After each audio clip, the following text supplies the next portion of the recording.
of the cabinet saw it.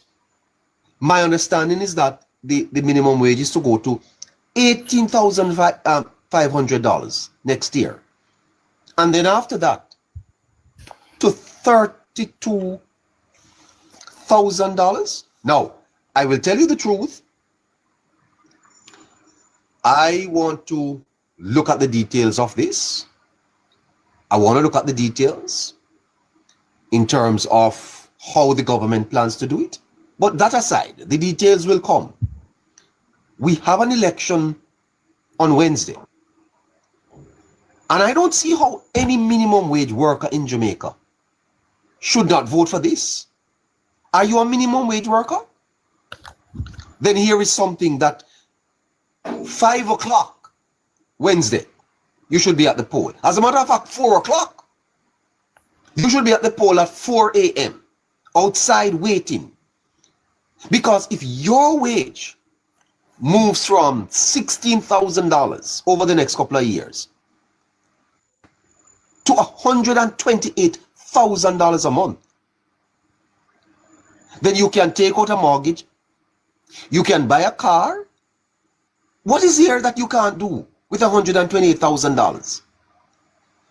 This is, let me tell you something. This is the most consequential moment in this general election. 3.5, that not going away. Sam Sharp Square is in a tizzy. I'm telling you that my understanding is that they told it to the PNP over in Sam Sharp Square, and they are they don't know how to respond to this. Barry? Neighbor. Good night, Jay. Good night. Them two things there. When this man I go up in campaign tonight, I first really sit down and listen to him right through, right? Wholeness? Yes. First, me ever sit down and listen to him right through. Yes, sir. I mean, he's a Labour, right? That is wholeness? Yes, Andrew Wholeness, right? Are you a minimum wage worker, sir? No, man. But him said two things that really shocked my brain a while ago. I have to talk to Barry. Hold on. Barry's coming up on Scratchy. You have to be... Yes.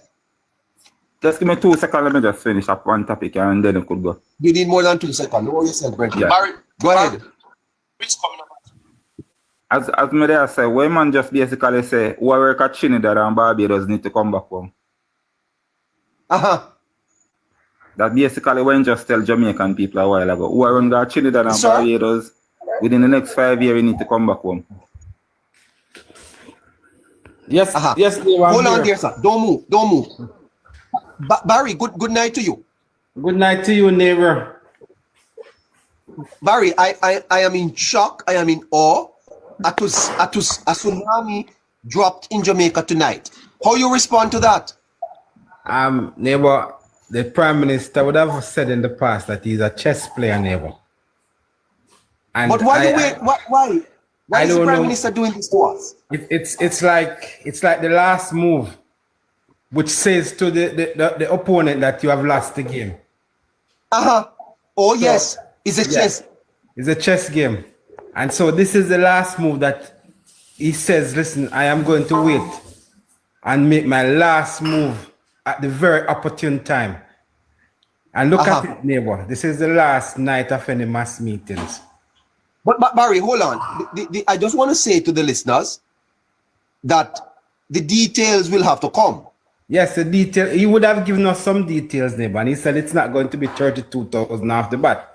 He's going to raise it to 18.5 in the next budget year, right? Yes. And that has to do, what he's trying to do is to move minimum wage to what we call a livable wage, neighbor, which is what is used in first world countries.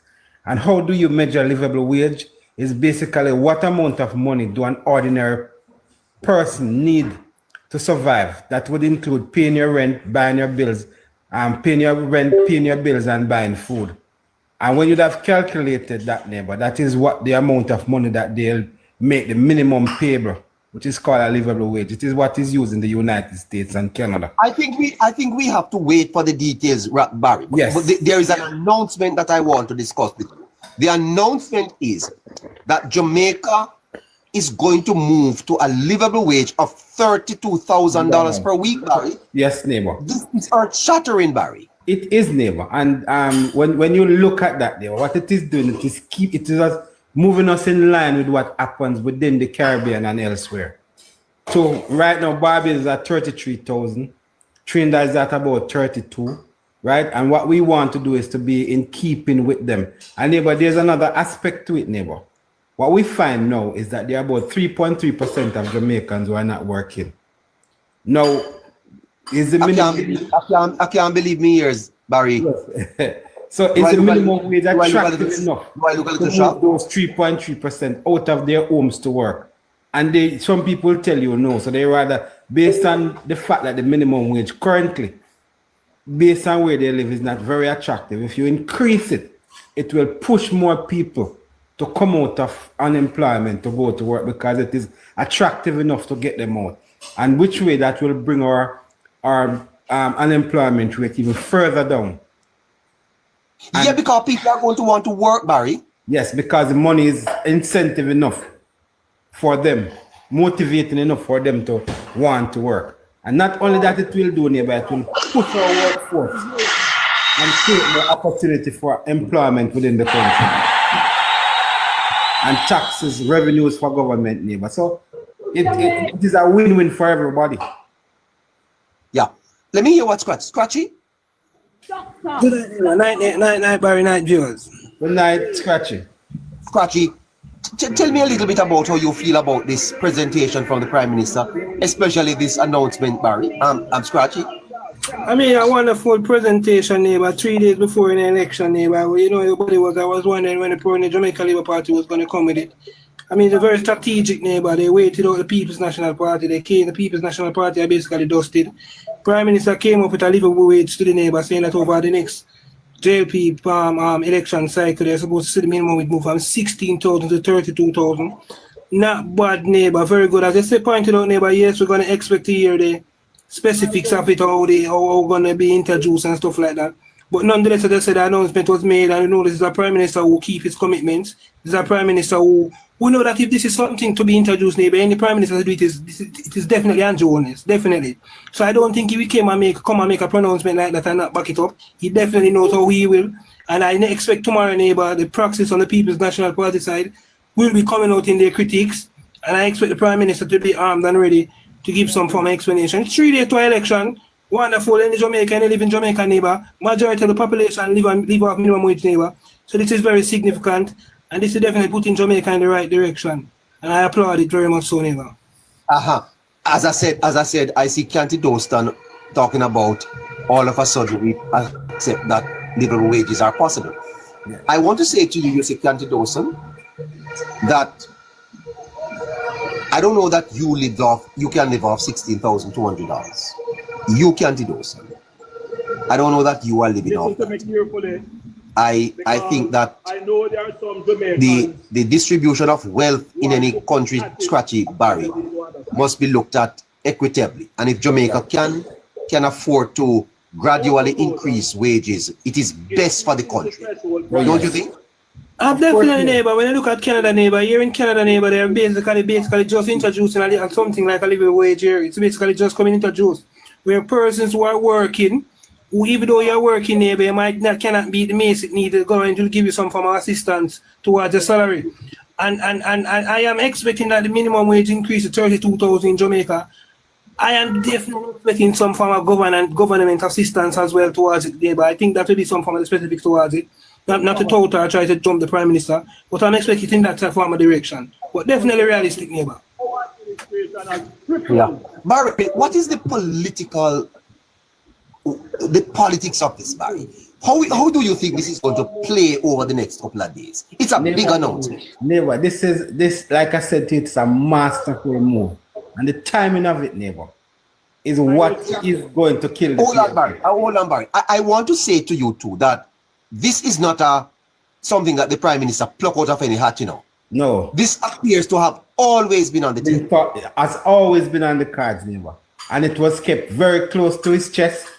And because what he wanted to do, neighbor, he wanted to time it. And when he made this move, he wanted to make sure that the PNP could not come back from it. 2024. Oh. That's something because there's no opportunity. Remember, Let us listen to him for those who didn't hear it. Just increase the minimum wage the year before, and just said, Prime Minister, no, you have to increase the minimum wage again. And we went back and we looked at it. And at that point, we concluded, and I'm saying this tonight because of this very important announcement. Jamaica will move to a livable wage system. In the next term, Jamaica will move to a livable wage system, and we will do it in a way that will not affect business or affect the economy. We have looked at a path to doing it, and we have worked out how it will be done. The livable wage simply is what the average person needs to survive for rent, utilities, education, food, and emergencies.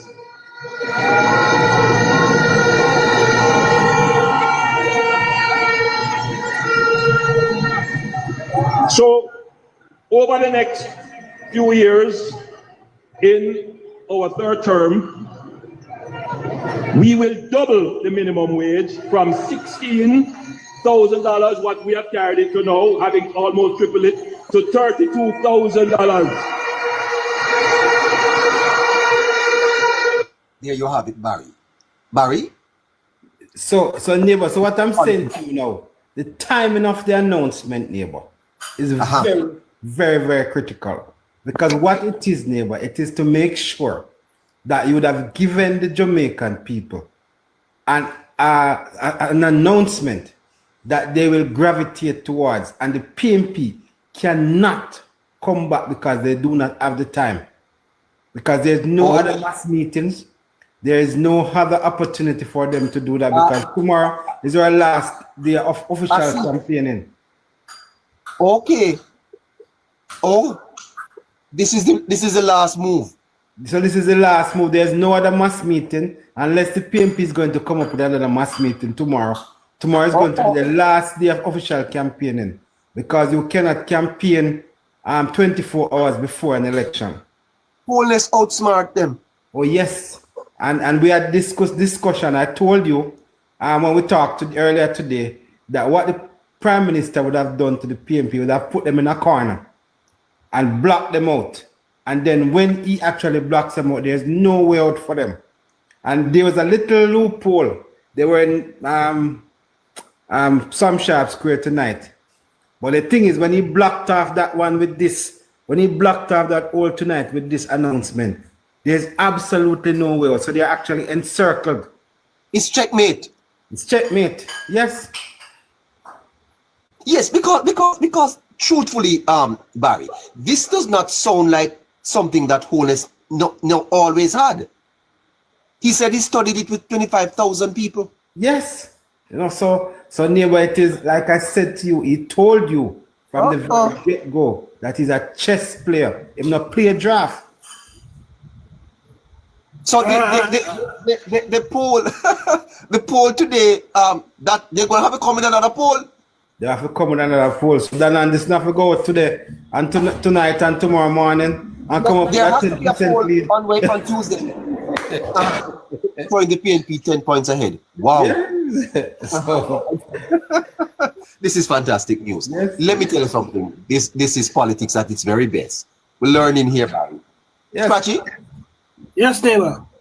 Neighbor, there was a raft of announcements, tonight, that accompanies this 32. But this 32 crowds out everything. Because he would have said going to to make the you, headlines. This is going to be discussions over the next 2 days. Yes, This is yes. going to dominate discussions going into Wednesday, Barry. Going into Barry, let me Wednesday. ask you a question. Is there any minimum wage worker in Jamaica that really would not vote for this? I doubt it very much, neighbor. I doubt it very much. Unless you are dieted against yourself. Because guess what? This is about you, And I always say, neighbor, I always say to everybody, for all my mother's children, I love me the best. So I will do what is best for me. So I will not, neighbor, if you are drowning and if you and I are in the sea and you are drowning and I am in trouble, in order to save you, I must first save myself, you know. So guess what? I am suggesting to these people that listen, me think about you first before I think about Mark Golding and Peter Bunting.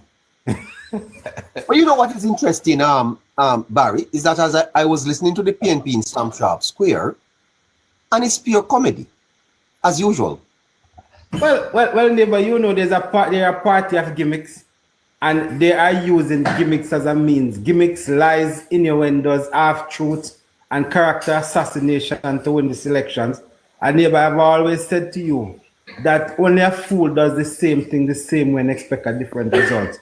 You beat Andrew Holness very badly about his house, and the people of Jamaica punished you for it. Now you're coming again with the same attitude, the same approach to winning governance. And it is not working, neighbor. Jamaican people have seen through the opposition, and they will not support the opposition with their gimmicks, their lies, their character assassinations, and their half-truths. And so, neighbor, I am supremely confident, and even more so after tonight, that the Jamaica Labour Party will win this election and win it handsomely. We are going to see some seat topple that we are not going to believe, neighbor. Well, were you expecting this type of an announcement, Barry? Honestly, no, neighbor. This comes as a complete surprise to me. And when I say that to you, you must understand. Because you know, I always give you some insights and some little insights to what we can expect. But tonight, I could not have expected this announcement tonight. I must be honest with you. Listen a little bit at the comedy in Sam Sharp. Just with the man to buy them bus that will charge 300 million to 1.4 billion, he is going to jail. Listen to other plan. Just with the man will buy them bus that will charge 300 million to 1.4 billion, he is going to jail. That's what you got in Sam Sharp Square. So that is what you got in Sam Sharp Square. And people are tired of that kind of foolishness. Tired of it, man. You're tired of listening to, you know, I heard Dr. Wheatley address Damien Crawford today, you know, and he said that Tufton made a mistake because Tufton actually gave him a job at the University of the West Indies, and he came to tell people that he's brighter than Tufton, and people was loving his class more than they are loving Tufton's class. And guess what? He said, as a man who claimed that he's bright, he has never gone anywhere and put together a sensible argument in a political stage. And this man is we're just tired of him, man. This man is tired of his foolishness, man. And I mean, is this kind of gimmick you are coming to government with? You are void of ideas. You are inept at best, neighbor. And that's how I see the People's National Party. And when you look at them, you can't find anybody who would come to the political platform and make a presentation that probably could inspire the Jamaican people to even start thinking about whatever policy prescription they are putting forward for the Jamaican economy. Not one single one of them has gone on to any. You can't even sit down, sir, and listen to them speaking. I hear even Dr. Phillips over there tonight. I had to turn off my TV. I said, what is Dr. Phillips saying? Neighbor, I tell you. You know, Barry, Dr. Phillips, I don't know how many days Dr. Phillips turned over Parliament for. Why? Because he claimed he was sick. He was diagnosed with cancer, neighbor. But he was in Montego Bay. But he was in Montego Bay, yes, you know. But I do hope that Mr. Vassar will take the seat for the Jamaica Labour Party. You know, because he was not willing, neighbor. He didn't want to leave the political arena, you know. He wanted to leave, but he could not have left because they did not want the JLP to run a by-election, because the PNP could not have won a by-election against a full-fledged Jamaica Labour Party.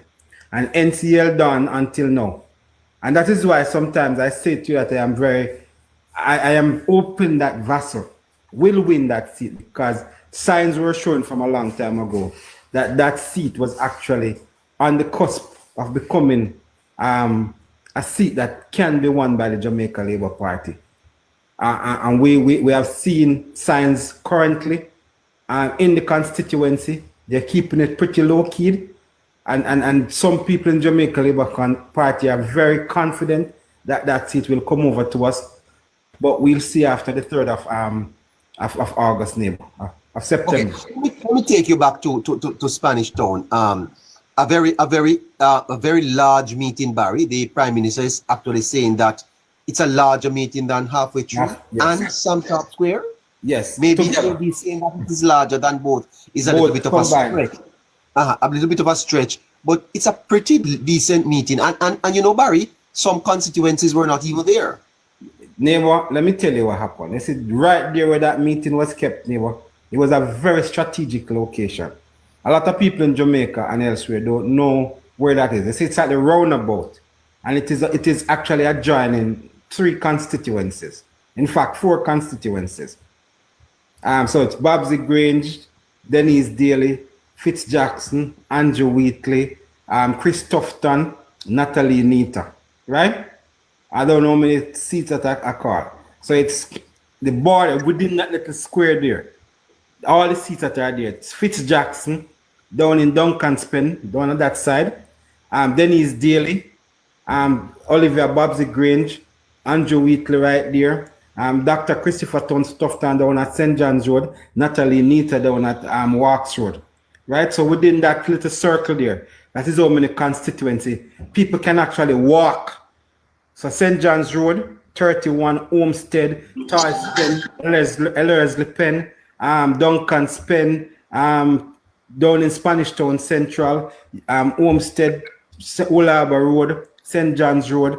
All of those people are within walking distance of the square. And then when you think about the centralness of that location, it is right next to the highway, neighbor. So if you're coming from Kingston and you hit the highway out at Central Village, you can get right there. If you hit the highway at Angels and get off at Angels coming from Ochurias Linstead, you come right there in that location. If you're coming from Old Harbour, you come up the road and come right there. So it is the most central location right there in Jamaica right now, because it is actually taking you from everywhere. You know, you're going into capital city. But it's not at the roundabout. It's right in the roundabout. That's where they kept it.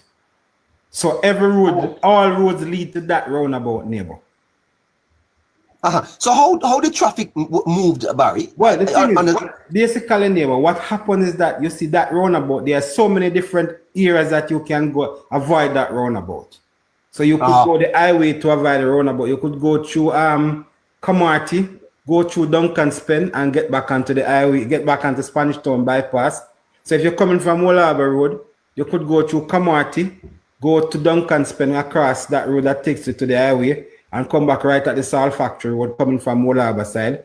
If you're coming from St. John's Road, you could go Williamsfield, go down Young Street, right, and get back onto the highway.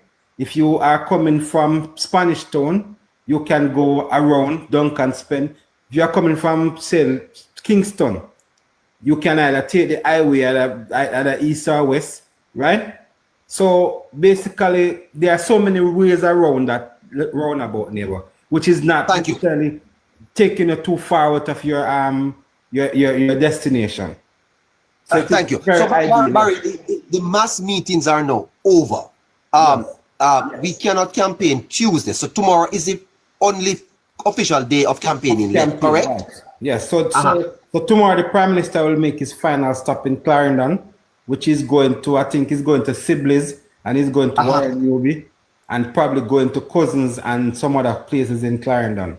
So what happens on Tuesday? Tuesday, it's really a rest day. People going to be in their constituency, organizing their workers, making sure that the workers have their paraphernalia or their cars, their 1 in 20 cards. They're giving their stuff that they need to take to the polling station, and everybody is going to get their final charge in terms of what will happen, how early you get to the polling station. They are going to work out the logistics of what will take place. That starts to happen before now, but you're just going to do the final charge to the people tomorrow. Let me understand. Everybody will have their you say campaigning stops. Campaigning stops on Tuesday? Yes, the campaign stops on Tuesday. So you can't... Not even ads?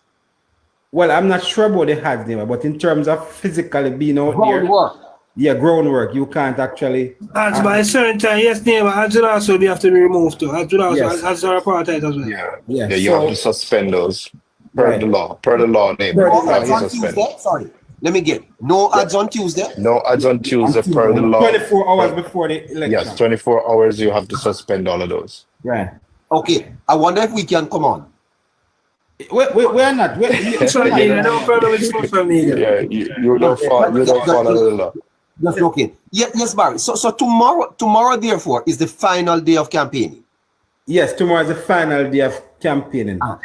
And the Prime Minister makes the most significant presentation of the election. Yes. Why not do it a little before? Neighbor, the man is a chess player and he does not want to show his hand too early in the game. So he's not giving the PNP a chance. And what he did tonight is what he made sure that the PNP cannot come back from this move. So this is the last move on the chessboard. And this one signifies the victory. Because there's no other move that you can now make. Because you're out of space. You're out of options. Is this sufficient time, though, for it to permeate? This is politics now.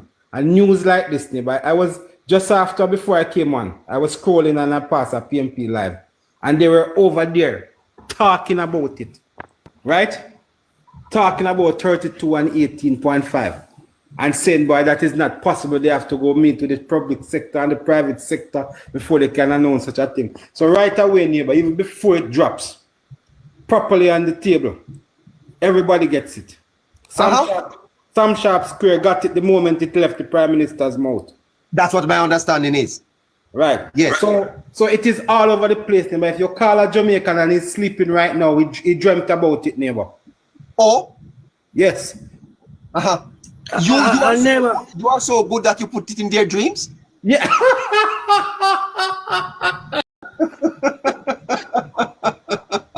Oh boy, I tell you something. This is something else. I tell you this. I just posted a couple minutes ago, Barry. It's over 3,000 views. Hey, neighbor, I texted a very prominent person, you know. And when I texted the person, I said, boy, them dead to Ratted. Them said, gee, them dead to BBC. Neighbor. I tell you, no. Don't call us number don't probably. No, I'm not correct. Boy, I'm talking, boy. You know, Barry. I think this further demonstrates how much of a political chess player the Prime Minister is. I tell you, and for anybody who doubted, the political astuteness of Andrew Michael Holness, I often say this, Barry, that people who continue to underestimate Andrew Holness, they'll do that at their own political peril. This man is next on Barry, Scratchy. Is it not true that although we have tried to, call the Anderson poll for what it really is, that labor rights felt that what is this? Is that not true? That the Anderson poll dampened labor rights spirits. No. I don't think you'll be correct on that one, neighbor. I don't think you'll be correct on that one, neighbor. And I'll tell you this, neighbor. Let me look. In 2016, Dan Anderson said the PNP was leading. They lost. In 2020, he said the PNP was losing, and the PNP lost. In 2025, he says the PNP is leading and the PNP is going to lose. 2020 is significant because what was happening in the PNP at that time, you had the one PNP versus the Rise United. From what I gather, Mr. Anderson is associated with the Rise United team. So a poll had to be concocted to dampen the prospect for Peter Phillips, Not for Peter Phillips, because that's what in 2020. In 2020. Yeah, that's eventually what was happening there. So the Reds United team could come in. But I don't think labor rights were daunted. They understand and they support for what it is, neighbor. And we Fantastic. know But coming out of Spanish Town tonight, Dexton, Barry, scratch it. Clearly, labor rights are going to be on top of But the that under support, that under support now is water under the bridge. Yeah, Yes, that's the it point is. I wanted to make. That, is. that this news would have shattered every other news. Barry, Yeah, man, this is massive development, you know, Barry. But for the neighbor, next 36 hours next time, this is going to be what is going to be on the lips of everybody. every single Jamaican. You know, Barry, what Mr. Holness has effectively done is that he has taken the political, he has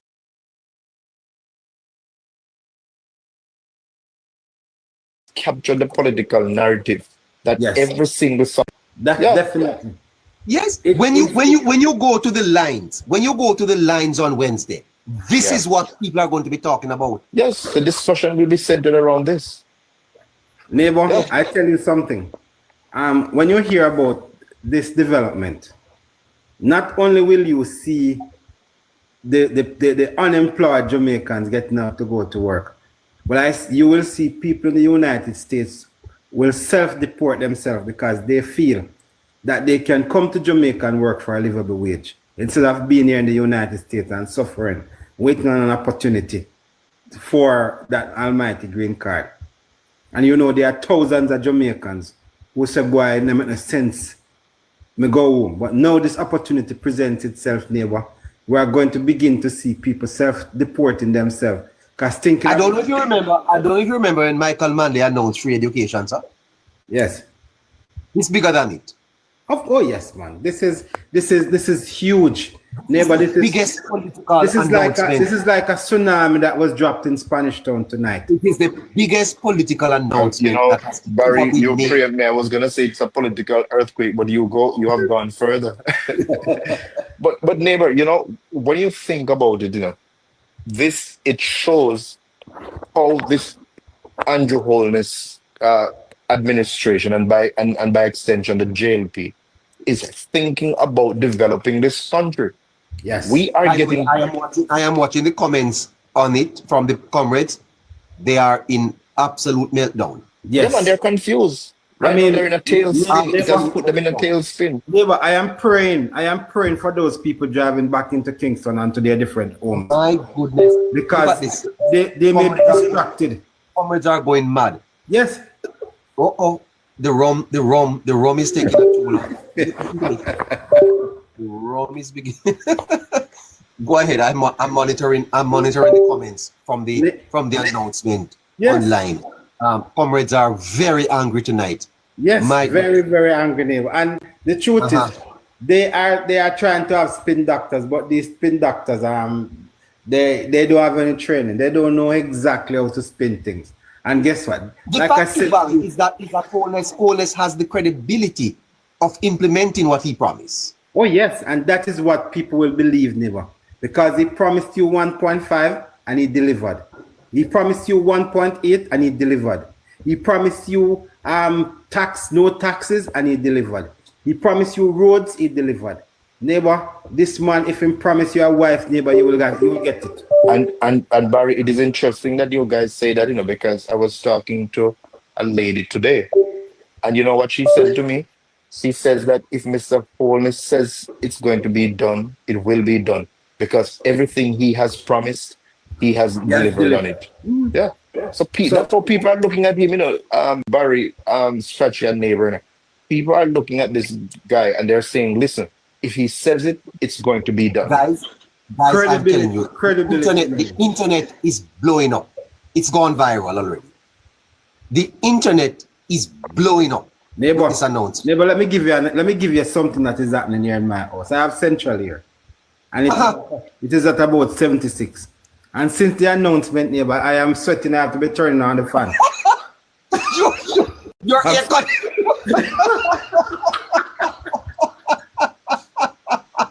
Turn up your AC. My goodness.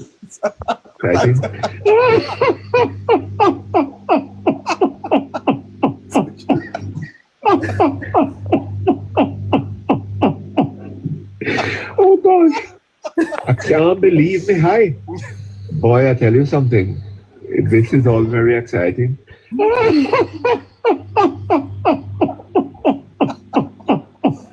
Why are you sweating, Barry? Why are you sweating? Neighbor, excitement. I am bored, neighbor, with excitement. When I mean, my wife was sitting in the chair next to me while we were watching this. And neighbor, when the Prime Minister announced it, I can't tell you my reaction. I was like, BBC. Hello. Neighbor, I'm not a man who curses, you know. but neighbor, that was the kind of reaction I gave. BBC, this is a bombshell, you know. But you know, Barry, do you remember Derek Kelly and the Yes, warning former member of parliament for South St. James, and the warning he gave to the PNP? Mm-hmm. He told them that this Andrew Holness guy here should not be underestimated. Mm-hmm. And the PNP, Barry, guys, let me tell you something. It is going viral. It is it is almost 11 o'clock. Mm-hmm. And if you see the views that this is Neighbor, getting. Neighbor, I told you that if you are sleeping, you are dreaming about it. yeah. Yeah. My And goodness. don't be surprised if you pass set number 5, you hear people over there clapping. And neighbor, going into the election, neighbor, this will definitely be the in talking the point. cemetery, Barry? Yes, neighbor. If you pass number 5, you maybe hear people over there clapping. Are and you saying shouting people are getting about at the Maypen Cemetery? Yes. You're not easy, there, Barry. You think you're easy, Barry? Oh, God. I tell you. You know, Barry, I think this announcement tonight Seriously, has meant do we ever know that we would have lived to see a Jamaica where people will finally next time begin to live with a livable way? Did you ever know that next time? Neighbor. This is greatness. Neighbor, I'll tell you something. I say, outside of this announcement, neighbor, I was listening to the Prime Minister, and the Prime Minister was talking about his vision for roads in Jamaica, the one authority roads, right? And how you would want to, when you drive off the highways, you should be able to drive on carpet. You know, my wife said to me, we're in the house here the other night, about 2 months ago, and we heard this loud noise out on the road, right? And we woke up in the morning, neighbor, and we woke up. It was carpet road going all the way up to the top, right? And she said, this is what the Prime Minister means when he says he's going to put in a plan that when the road is constructed, he's going to put it in the fiscal responsibility thing to make sure that it is fiscally accounted for any cracks in the road. So as soon as that crack opens, it is going to be repaired before it becomes a pothole. And when you drive off the highway, you should drive on carpet right to your gate. But you know, to your question, neighbor, where you talk about can we believe that we're in a Jamaica where people will be having comfortable wages? I want to, and Barry, you heard me on this one. I want to remind people that this Andrew Holness government it has a team around them, you know, that rivals none other. When you think about,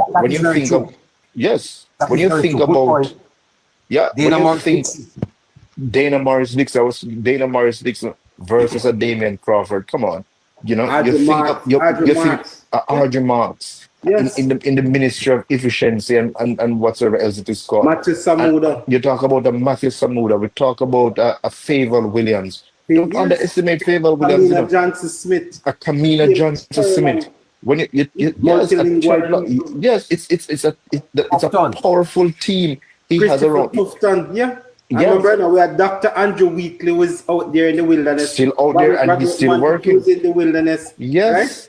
Yes, so to give Bobby credit, a lot of these things that you see has taken place in the security force, and it started with Bobby, you know.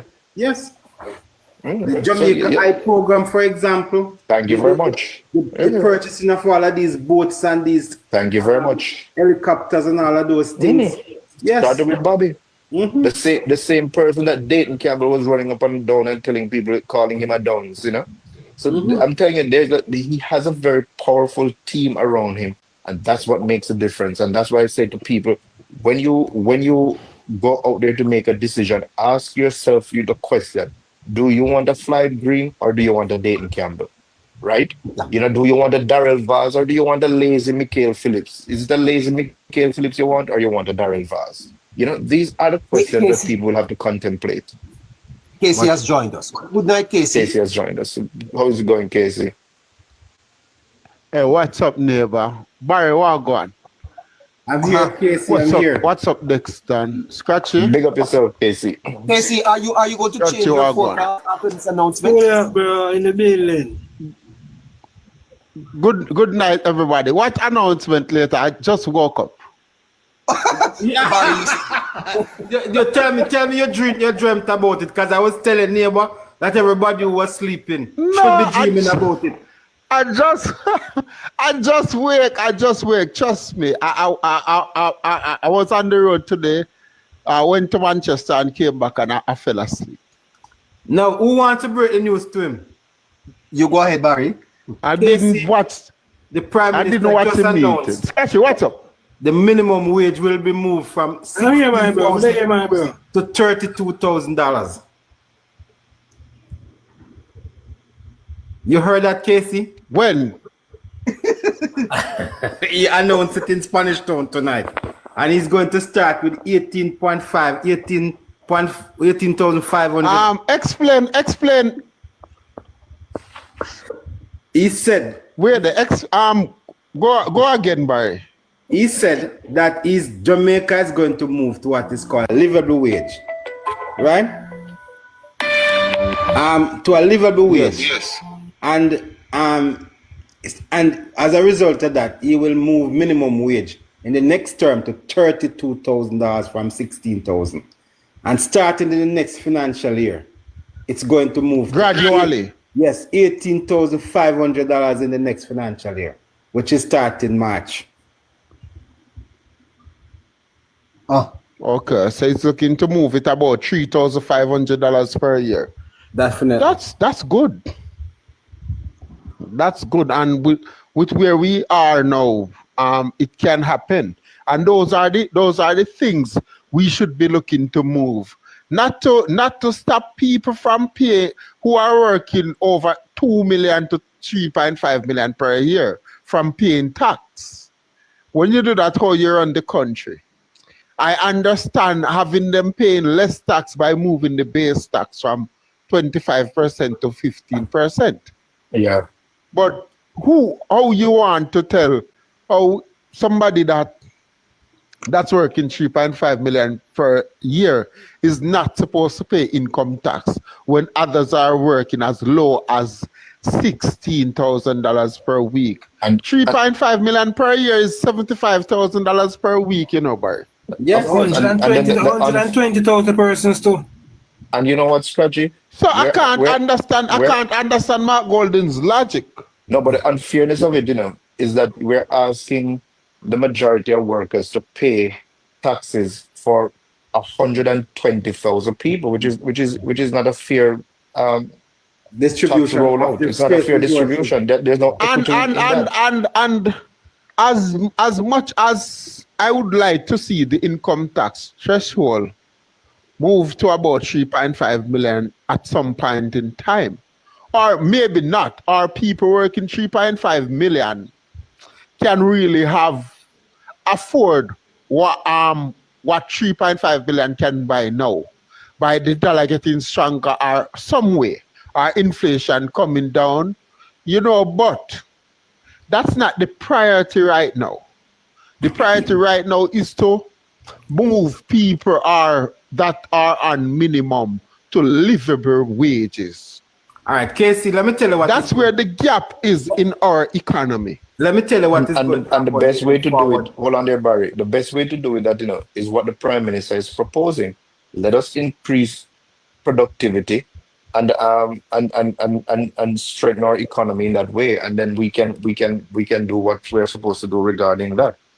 Yeah. So All right, moving And forward, you see, Casey. One next second, Casey. You see, moving forward, there's going to be a proposal, right? In terms of how we actually treat with salaries.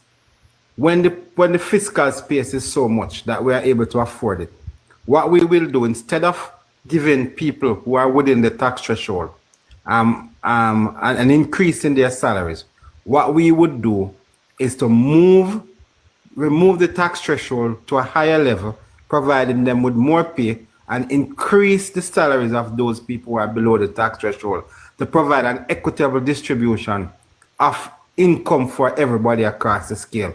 So instead of giving the people within the band a 5 or a 6% increase, you increase the tax threshold, because our fiscal space can manage, right? And then and for those who are outside of the tax threshold, what you would do, you would offer them for wages a 5 or a 6%, depending on what the fiscal space can afford. And that is a proposal that is on the table that can be used. yes, and we have to, that sounds attractive, Barry, and is certainly good for the people who would benefit, but we have to also take care of the economy. And removing tax threshold are bigger raise than whatever percentage you'd normally give them for a raise. We have to take that into consideration. And we want to encourage people who are on livable wages to pay their taxes. That's why I am more impressed with moving the base rate from 25% to 15%. So you can you can spread it across more people. Yeah, but at some point, isn't it? If you look at it, you have to make sure whatever it is that you do is equitable, you know, and that while you improve the lives of people, you know, you do not reduce some people from where they are. Because what you want to do, you want to make sure. Because remember, the higher you climb, the more the monkey climb, the more exposed. So if you are within a certain band of employment, your lifestyle is going to require, you're going to build a lifestyle that surrounds what you earn. And you are going to be affected by inflation. And to just take you away from what you have been able to build for yourself through your dedication, your hard work, and your qualification, and your, you know, it's going to be not equitable. So equity is not just for poor. And the sustainable path we're on now. Yes. Remember, we're controlling our inflation. It's not like times before. Right. Our inflation grows within a certain margin, as is the slide of the dollar. And if we can give raise above that percentage when we're giving raise, we wouldn't need to remove income tax threshold. It was necessary back in 2016 when so many police, soldiers, nurses was working as low as $120,000 per month. But we don't want to shape our workers, have our workers depending on removing income tax threshold as raise.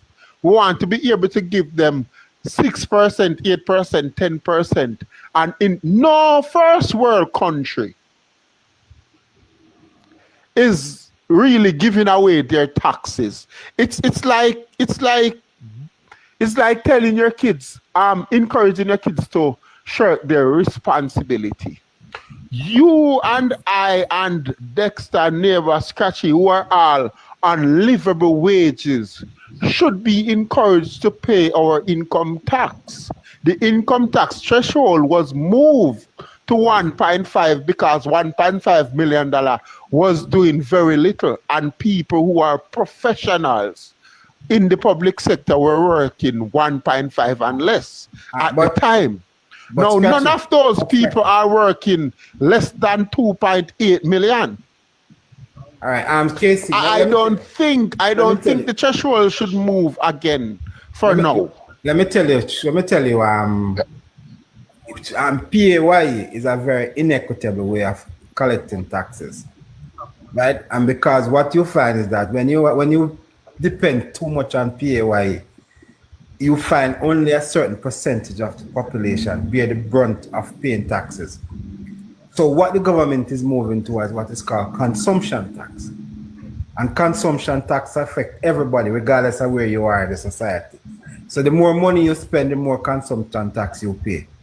Yes. And so if you are within the lower band, you are going to spend less money, so it's a less consumption tax you pay. So that is a more equitable way of paying taxes, because the more money you spend, the more tax you pay. And so consumption tax yes, Barry. Yes, Barry, and I do understand that. Right. And consumption tax, everybody pays consumption tax regardless. Regardless, right. And Casey, we have to put this in though, you know, because one of the things that we have to do, and I suspect this is where the Prime Minister is going. You know, income tax, we agree, is, you know, unequitable. It's not something that is something that is a fair tax in my view. But when it comes on to consumption tax and moving towards that model, we have to make sure that we grow incomes. Yes. Because that's how the government is going to get money. Yeah. Because once the worker has extra money to expend with, that's how the government coffers, monies are going to come into the government coffers. Other than that, it just won't work. And that is why when the prime minister talks about, and Casey, Scratchy was coming in, yeah. Yeah, just to add, Casey, the government basically right now move from direct taxation to indirect taxation. And Casey, I definitely think we're gonna see an increase in the threshold again, because if the minimum wage are gonna move to 32,000, that's gonna basically put somebody who earn a minimum wage. It's to say you're gonna definitely see an increase in the threshold, because minimum wage person definitely. Gradually increase. But I was talking about this. I was reacting to this 3.5, you know. Like people working $3.5 million at this stage, when minimum wage is $16,000 per week. People working 3.5 million per year is working 75,000 per week. You shouldn't expect not to pay income tax. Yes, as long as if minimum wage go up close to 1.6 million, I wouldn't expect people working less than 2.5 million to pay income tax. All right. Let me give you some stats. And Scratchy, 1 second, Barry. Another point on the point you were making. You didn't elaborate on it a lot, but I suspect that what you were saying, if minimum wage moved to 1.6 million, a person paying working 1.9 and paying income tax may end up taking home less than the person working minimum wage. Is that what you're saying? Exactly. Yes, so we have to move up income tax a bit. And that's why it's important, this moving the base tax from 25% to 15%, it's also important. Let me give you. I agree with that one. I agree with moving to the 15% more. I agree. Let me give you some perspective, Casey. Yes, the fact that we have actually increased minimum wage and wages have been increased by over $200 billion. This money that is now in circulation is actually generating more revenue for government by way of consumption. Because the more money people have to spend, the more consumption tax they pay. And that is why we have seen in the past that we have overperformed on our revenue targets. And we are projected to continue to overperform on our revenue targets in the foreseen days. Because with this election, the amount of money that is being spent in the economy it will actually produce a spike in our revenue collection because of the increased spending. So the more money that is given to poor people, is the more poor people will spend, and the more taxes the government will collect by way of consumption. Yes, yes, Barry, and I understand that. Right. And I know that once there's more money circulating in the economy, there will be more consumption and business will boom more. And think I'm about for that idea also. And think about moving the minimum wage from $16,000 to $32,000. That's doubling, you know. So look at those money that we're now collecting from the 16,000 and double that, all right, for all the people, which is the bulk of the employed workforce. This will cause us to increase significantly our Kiara, I don't work at 89 Old Hope Road, and I don't work with the Gleaner. Where's the Gleaner company again, Barry? North Street.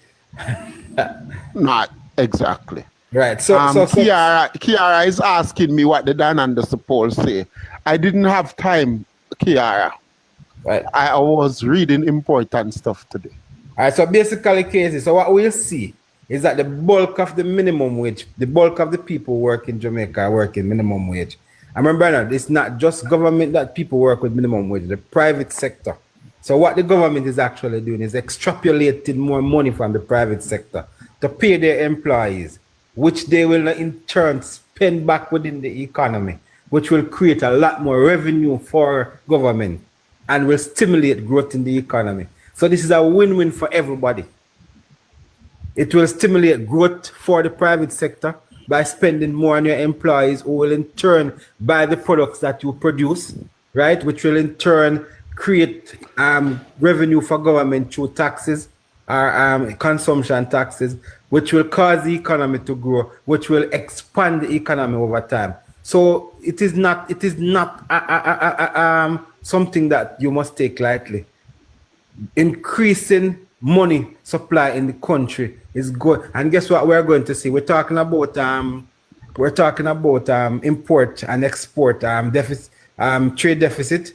You are going to see a lot more of that, because the more money people have to spend, the more there's going to be demand for goods and services. And if we can't fill those demands, people are going I'm happy you touch that one. Yes. People continue to talk about our import bill and export bill, and how we need to bring down our import bill and bring up our export bill. That's correct, but that's easier said than done. But that Casey, has a lot to do with supply and demand and competition. And I heard Keisha Anderson. We have a net surplus. Barry. Casey. Hold on, Casey. But you see, a foreign exchange flows in our country. Did you know that? But hold on there, Barry. What we have to understand, with this widening trade deficit that we're seeing too, and the Prime Minister alluded to it in the debate, it is not all a bad thing, No, because that's exactly what I just said. Yeah, because what this is showing too is a sign that the economy is expanding. Good economic expansion and improvement in people's life, because now people are not only able to fraternize the local market, but they are also demanding goods from overseas. Did you guys heard the stupid promise made by Keisha Anderson? Is that her name? The PNP treasurer that was in the economic debate. Yeah, what did she say? Economic debate. They promised to cut the import bill by 25% in the next year. Yeah. She doesn't know what she's talking about. You see, the thing is, a lot of these people, they don't understand. She doesn't know what she's talking about, Yeah, because let me say this to you. We have a net surplus of foreign exchange inflows into our country. I don't know if you guys know. So while we may have a trade deficit, right, in terms of our import-export, we have been able to secure more foreign exchange than we spend, by virtue of the tourism products that we have in the services industry, that I would call it, and the BPO industries and the remittances. So we have a net surplus of foreign exchange coming to our country, and that is why we have been able to stabilize and keep our dollar stable for a while. So while we want to see a greater exports, right, and less imports, I mean, the more imports sometimes suggest that there's an expansion in the economy and there's a demand at this time, for because when you look at the other variables are pointing in the right direction. Yes. So if you have, in this case, where you have the net international, not the net, the deficit, the trade deficit that is widening, Certainly, we see the boom in the construction industry. There's a demand for products coming from overseas. That's going to allow for that. So you can't look at it No, with, you Dexter, have to take Dexter. it into context, you know? No, the problem is not any product, you know. Where The the problem is problem not would any lie product. there. The If we problem is have, not if we export have, if we have or import, guys. The problem is not any product either. no scratching. What I was saying, we have a surplus of foreign exchange, a net surplus of foreign exchange coming to our country, despite the fact that we have a trade deficit. So where the problem would be if we have a deficit of foreign exchange inflows into our country, that would put some pressure on our Jamaican and the Jamaican dollar. I would not be able to stabilize because we'd have to constantly intervene in the market because the demand is greater than the supply. But what we now have is a greater inflows of US dollars coming into the country than we spend out to buy goods and services from abroad. And that's a good thing for Jamaica because but that's what I'm saying though, Barry, is that when you look at all the other variables that affect the economy, all of them are in the right.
Can't keep it. As Auburn Hill is saying, we're gonna have to now look at the importing more goods and manufacturing goods here, so we don't have to go overseas. But I'm just saying, as it is now, when you look at it right now, it is not so much of a bad thing in the economy. It's not something that we should look too much at as a negative, because the suggestion is, when you look at the other variables, that the economy is buoyant. There are things happening in the economy that is leading to this demand for goods overseas. No, we don't want to have that leakage. We don't want to have to take 160 of our dollars to buy $1 to purchase goods overseas. So further down the road, we're gonna have to look at fixing it. But right now, to say it is so negative and it is so much of a bad thing, we really can't say that with what is happening in the economy. That's the point I'm just making. But I agree with you that we don't really want to run a widening trade deficit. We want to make sure we produce the goods here, um, manufacture things here, and we're able to not to have enough to supply our market and to import Yeah. overseas. And that's what Yes, Albin Hill is talking about. yes. But we know what the aim is, but we got to creep and walk before Yes, we yes, run. yes, And absolutely, absolutely. we have to fix our energy problem first Hmm. before we think about manufacturing, Manufacturing, yes, there are a lot because of things that we. manufacturing would cost a lot in this country right now, Hmm. and we Hmm. wouldn't be able to keep up with the competition in terms of the price we would be ordering goods and service for, would be having goods and services for. So we have to creep before we walk. We have to focus on our economy now and take good care of it. Hmm. Bring down our debt and do the best trade business we can do. We can't compete with the leading exporters of the world right now. We just have to get the best deal from them and make the best of what we have until But we fix our JPS problem but you know and what, Casey? I and go further than step that. by step. I go further than that, my friend, and it's very unpopular, but it's something that needs to be considered. We have to fix our labor laws. We have Yes. some labor laws that were introduced in the 1970s that goes against business investment and growth of businesses in Jamaica. Because, Yes. for example, I give you one example. When you have a redundancy law, an act that tells you that you have to pay people redundancy money if your business fail, it's something that is not attractive to people looking in and want to come in to invest in Jamaica. So I mean, it's not politically, it's not going to be a popular move, but the government will have to look at some of these labor laws at amending them or just getting rid of them altogether. Some of them, because some of them are antithetic to businesses. But next time when the government has secured these laws, then the government they have the citizen interest at heart. No. These are It's in the things. No. citizens' These are interest, things. yes. No. These are things. Strategy that came out of the 1970s, and they were more about. Regardless if it came out of the 70s or the 80s, it's let's not focus on where it comes from It makes sense. It and makes who sense. and who it's come from. It makes What sense. Scotty is saying, whoever come with that law was looking out for the citizens' interests, and it No, but, must be a reason why. no, but hold on. Let us One look at minute. let us look at the redundancy act for example. Wait, wait, If wait. you're running a business, Casey, right? You're Yes. running a business. You borrow money to invest in a business, right? Yes. Your business fails. Why should you then have to find extra money to pay redundancy to workers, after your business has failed? It doesn't Because make next sense. time when your business boom and you become a multi-billionaire, it's your money and your family inheritance, not the workers who were No, toiling but that's not how day in, Dexter, day in no, to that's not help Dexter, how you. that's Listen, not So how it's Dexter, like that. Dexter, When your business Dex, fail, you fail. no, Dexter. that's As a good My businessman, Dexter, you should uh-huh. make sure that that money for redundant is being put aside by some special or whatever you collect. The exactly. business fail and money don't have to fail. That should be put aside. But I to we agree. in Exactly. No, Jamaica but have hold And party on. then shop we run. In Jamaica we another run thing. party shop, we don't run And to business. go Another win the another election. No, another thing, Scratchy. hold on. I just want to Dexter, one respond to you second. real quickly, Casey. Okay, respond. Because I'm saying, listen, you can't tell a businessman, right? And nowhere in the world do we have these. I mean, you have them in certain places, and they're kind of fading out because Very it is true. they're largely found to be antithetical to businesses. You Mm-hmm. can't say to an entrepreneur, "Come in and invest in my country." And first, what we have to understand, entrepreneurs don't think like, okay, my business grew and I put this money away from my family. That's not how entrepreneurs think. Okay. Entrepreneurs, no, hold on. Let me just finish. Let me just finish All this that point, would a person Scratchy. have to be working for. All that a person have to be working to be for them to be recommended for them to can get Yeah, redundancy. it's for several years, Redundancy. but it doesn't matter. It doesn't matter the time It factor. That's what I'm matters saying. how It many should. years it matters. It No, it should doesn't. matter. It And it another doesn't. thing, Dexter. I It don't does. think Another we thing should I leave. want to say. We don't want to If leave that law, the point that we're on still. But I'm just saying that the government will have it's unpopular, and just from our discussion here, you can tell it's an unpopular thing. But It, I'm saying that it yes, is but something that we have we're to giving you the consider. reason. this shows It's it's that it's people it's saying it's unpopular. people won't get rich off the government. Okay. All right.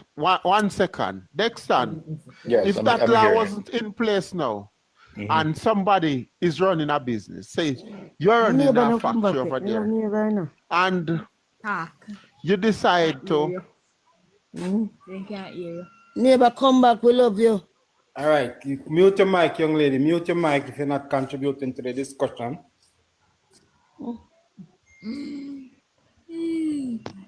Nadia, mute your mic 1 second. Anyway, what I'm saying now, Scratchy, a man is running a business, then what he do now, move his money, drain the business, sneakingly, systematically, and then tomorrow you get up and say, there's no money, things is not working out. After 35 years, I'll have to close down this business. And then his 150 workers left jobless, go home to their family with nothing. And then that man, best friend, start another business next year. With that money he leaked by making bad deals with his friend. And then he end up owning 50% of that business before you know. And they move on because new business boom, you know. Then business fade out, and sometimes employers don't want to stick with the fading business. And the only reason they stick with it and keep it running and keep the economy going is because they don't want to have to pay off people. So they keep on. If there wasn't those laws, they would just Casey, pack up that business and move on to another do you know one. how businesses get around this? They go to contract workers. But let me tell you something. Yes, yes, they have No, been hold doing on. Let that me just make soon. this point. Let me just They make have this point, my they have friend. Hold been on. doing Can I that. just let me just make this Hold on, point. Casey. Let For me a get the while point, now. Casey. Casey, let me just make Yes, this point because you are yes. making that argument. I could make the argument from the worker's perspective to say, all right, the law states that if I'm continuously employed for 2 years and the business shutters, the business goes down the hill, the business owner will have to pay me a redundancy fee. So you know what I could do? I could go there as a worker, don't contribute significantly to productivity, make sure that the business folds, and then collect my redundancy money if we want to Well, bring it down No, to well, that. man. it's your When No, you fault, come, when Delta. you come to no, Your no, work and fault. you're but not hold on, contributing, but Dexter, hold on, it's Scratchy. your fault as a boss to have Scratchy, someone who not contribute to employee to your place for 2 years. hold on. This is the argument that he is making. He is making an argument that says but that the person could Dexter, come in. Hold on, the Casey, argument man. Hold on, let me make you're my making Let him point. make doesn't his match point with now. my argument. No, it matches with yours because you're saying that somebody could come here, run a business, the business fall, divide up the business and go somewhere else and don't pay. But I'm just saying it is in the same breath. A worker could go, not contribute productively to the When you business go to falls, these people work and and then you're he not collects his contributing, redundancy you're out money. on your ass by next month. I You don't know about wouldn't that. nobody keep workers for several years who is not contributing Have to you their seen the business. public sector? Exactly. Have you seen the public sector in Jamaica? Well, And do you know how public sector difficult is it is another thing. to no, but do you know how difficult it is to get people out of the public sector who are not contributing productively? No, we Oh can't make man, that argument. if other people in the public sector were doing their job, With our labor though, laws, it is difficult to fire people. If you are a big business setup and have a union in Jamaica, it is very difficult under our labor laws just to separate people from their business. Go read Michael Manley's book when he And that's talks good. about That's when he good. did. I think that's No, good. it is not good. It is not That's good. good, And I tell you, Dexter. it is not good. It can't be good. We have to hold people to levels of productivity that they have to fulfill. And if they can't fulfill it, there must be easier ways to separate them from their jobs. We Dexter. see that all over the well, world. And the Dexter. most well, productive. Dexter, Hold on, Scratchy. Let me I make this must point. disagree with Hold you. on, Casey. You have, and we can disagree. And when you Yes. look at most of the productive countries in the world, that's how it is. It is easy to.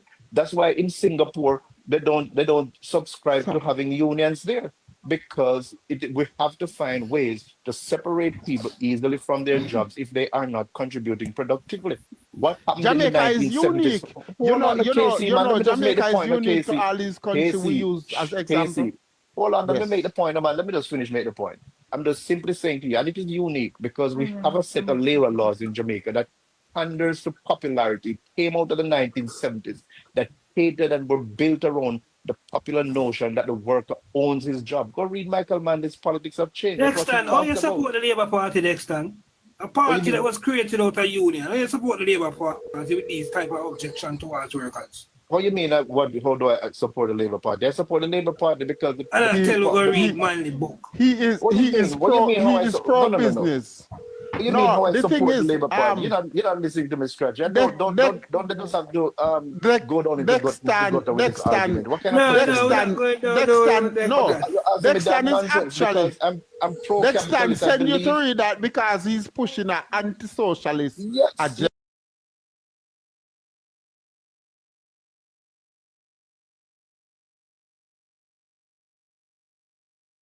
we can bring this into the gutter if we have to. But let me tell you, There's no gutter you here. yeah, because if you're gonna attack me like that, I don't like it. You attack my No, argument. he's not. But He's not what I'm saying is, Attacking, I'm sorry to feel that way, Dexter. I'm not attacking what our I'm boss. saying is Sorry this: to feel that way. when you read Michael Manley's Politics of Change, what he says in that book, he says there's a line in it which he says that the worker owns his job. That's what he said, The worker owns his job. So when you hire somebody, he's telling the worker that he's the owner of that job. And that's why when you look at the raft of labor laws that came out of the 1970s, it was a way to protect the workers and to cement the worker in a job, even though the worker is not contributing productively to that. I read Politics of Change, and I read The Search for Solution. Yes. I read both Michael Manley books, and I get that, but that's not the only thing I get from it, Dexter. But what I'm saying is that he empowered the workers, but that's not the only thing I get from it. And No. I understand you being pro-business, but what we need now, we don't need this socialism behavior nor this capitalist behavior. We need to strike a balance between the two. Yes. Yeah, we need to strike a balance, and we need to raise the productivity I came up with levels a in this scenario. country. And to raise the productivity levels in this country. Yes, Dexter, but you don't let me talk. You realize? Yeah, to raise the productivity levels in this country, we have to get people to understand that they have to go into their businesses, they have to go into people's workplace, and they have to contribute productively. You can't expect to go to work and don't contribute or contribute half of the way or quarter of the way and then collect at the end of the day. We're going to have a serious talk in this country about that, because that's what's affecting our public sector, and we see it spilling over into the private sector, and it just can't work. No, and look, that's not in our private sector. Ask anybody who work with private sector how much they have to work. It's in the public sector because of political appointment and political and government having to make popular decision because of these civil society group who are owned by one party. Political appointees. Another thing I want to get to. When I came up with the idea of people Barry, please come ciphering off money and moving their business to start another business, and I'm just showing you there was a loophole to have business people moving their money and moving their business and leaving people flat on their ass. When you come up with another scenario, it's like you were debating my point. What I was showing you is the loophole, and what we need to do is find a solution for that, and said, okay, then when you come up with what the workers do now, we find a solution for that. That's how we strike a balance between the socialism and capitalism, because that's what the country really needs. We can't just go and strike down those laws, because those laws are good laws and they are in place for a reason. I don't agree with you. Michael Manley laws are no. Yeah, I don't think they're good laws. I don't think you're telling me that telling me that a law that is protect a worker who are working 15, 16, 17, 20, 25 years from being compensated for the years of the redundancy is not a good law. Hold on, let me respond to you. The Redundancy Act, you don't have to work 20, 25 years to benefit from redundancy in this country. You have to work consistently for 2 years. No. You have to work. Tell me if this is not asinine. You are telling an employer that he'll have to cover a worker for working consistent, whether that worker contribute productively to the business. You'll have to cover him for working consistently for 2 years. No, we have to look at those laws. Those laws before you employ somebody, Scratchy, they're antithetical to you business. should have your guidelines, because a man is coming on to work now. He would have to you would have to have your guidelines of your business. He's supposed to sign a contract. So there's no way he should be at your business for 2 years. And that is why That is why producing. businesses are circumventing that by going towards contract working. We see it largely happening in the tourism industry, and they're resorting to that because it is an easier way for them. Yeah, that's why they're resorting to that. So it leaves it. Hold on. So it Well, leaves it. it's Hold a on, Casey. conversation to be had. Casey, yeah. Let me finish my point, man. Let me finish my point. The employer is left shafted, and the employee is left shafted. Because what Yes. happens is that the employer is not able to benefit from a pension or anything like that because you're a contract worker, so you can't get that. So that's what I'm saying. We have to look at revising these laws. We have to look at them we have to get labor around a table. We have to get government around a table. We have to get private sector, public sector people around a table and sit down and look at revising these laws, because one of the things that is hindering this country, is not so much employment. We see the employment rates are going down. The problem we are having is productivity. We have not been raising the productivity level high enough Yes. to garner the kind of investments that Where we is want. neighbor? And that's what we need. We need to work on that. And some of these labor laws are what's stymie Scratchy. productivity in this country. Okay. When did productivity start to go down in this country? Go back and check.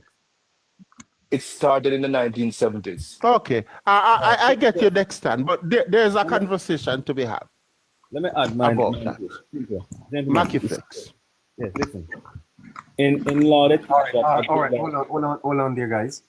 I think there's a young lady who has been trying to say something for maybe. No, she's just having a conversation with somebody else and Okay. asking them to talk, telling them that we are hearing them. And then when we try to engage her, she's not really interested in the conversation at all. Okay. But you would talk and she would say yes or so. Go ahead, Mackie. I was just saying that normally law states that any good law is subject to change. A good law must be able to be changed and must not be easily changed, right? So the point that Dexon is making is a valid one. Our parliamentarians sit down and look through some of these stuff, what is applicable to us now in this 2025 dispensation. So I wouldn't be opposed to having a review of the law. In addition to that, what I'd like to see, given that we are moving to full employment, I believe that we should reach the stage now where an individual can earn more than one pension. Meaning, if I am working, if it is that we want to employ more than, right? I don't know who that person is. Calling us. Yes. So if it is that we want to, to move to full employment, then we need to be able to have a second pension. Or I shouldn't be restricted, for example, to government service only. I could work between private and public sector. You understand? Something like that will also help with driving growth in the country as well, right? Because they keep your local talent in your country. That is one thinking. We have Right? to wrap this No. up. We have to wrap this up, but we came on to assess the announcement that was made in Spanish Town by the Prime Minister tonight, that we are going to see significant movements in minimum wage going forward. Your comments on that, Mackie? I believe it's a very good move. It was on the books before Parliament and the presentation in Parliament. We know that this is not something new. This is something that was announced before. What has happened is that in the rhetoric of the political campaign, it's been lost. So what the Prime Minister does is just to unearth it and add a sort of new energy to it. But I'm looking forward to it, neighbor. I believe that anything this government says they're going to do, they will do it. They have proven that to us from 2016, and I don't see 2025 and beyond as an exception to what I've seen thus far. So I'm looking forward to it, and I believe it will help persons. The 25 to 15 base tax rate is excellent, and I'm just looking forward for it to be rolled out. And I like to add, though, amidst the two announcements, one, the NFT is very good to a neighbor. Being able to sell back a studio to get money to acquire another property. That one is a very good one, too. And I love to see that one fleshed out as well, because many persons who are mortgages, who probably don't have the income to really build out the property, would need help as well. So I would love to see more flesh on that, but it's a very good suggestion. Also, what I like, we always complain, I hear persons criticizing the Prime Minister of him being too cerebral, meaning he's always on policy and always focused. And nothing wrong with that. But he was very brilliant tonight with the jabs and the punches. I thought it was very comical. You know, the jacket thing was brilliant, and the rum dancing, rum head thing. I really found it really comical. So we get a full package tonight from the Prime Minister, and it was brilliant. Really, really was brilliant. You know, so kudos to him in his presentation this evening. Fantastic. All right then, Maki, with 2 days left to go before we vote, what are your expectations for Wednesday? Well, let me just tell the panel, I voted on Friday, and I feel really good. I can imagine other Jamaicans who have not yet voted, how they would feel, you know. I believe the electoral office reported that 57% was voter turnout for the special day vote, and I suspect it's going to be around the same or more. I'm subscribing to Scotland's conviction from day one, where I believe that, listen, the higher the voter turnout, the better it is for the JLP, and I believe that will happen. And I'm just looking forward to person coming on next side in the franchise, regardless of who they vote. But Thank you, Flex, thank you, Mark. in the last 3 elections, Go ahead, Casey. Go ahead. in the last 3 elections, what was the voter turnout for special services workers? All right. And I'm going to pull a cut out of my head because I don't know. I know that this one is higher. This one is higher. This one is higher. 57%. I the saw electoral Ablaga office says. suggesting that it was 47, in the 47%. 60s. No, Okay. no. Okay, Barry, the electoral office says 57%. It's 1% over the last election year, which was 56. No, I'm talking about 2011, 2016. Wasn't Okay, it okay. in the 60s? 2011, 2016. I'm researching it. I'm just saying that is the impression I got. Because if it's 57, I think that would indicate a lower voter turnout. Because the special service workers are normally higher than the regular votes. Mm-hmm. All right. Those percentages are normally over 10% higher. Yeah. Thank you, Maki. Nardia, you wanted to say something, ma'am? Open your microphone there, ma'am. Oh my God, she's gone again.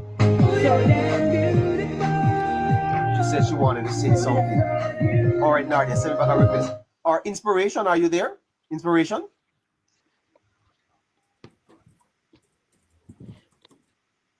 Inspiration, are you there? Yes, neighbor.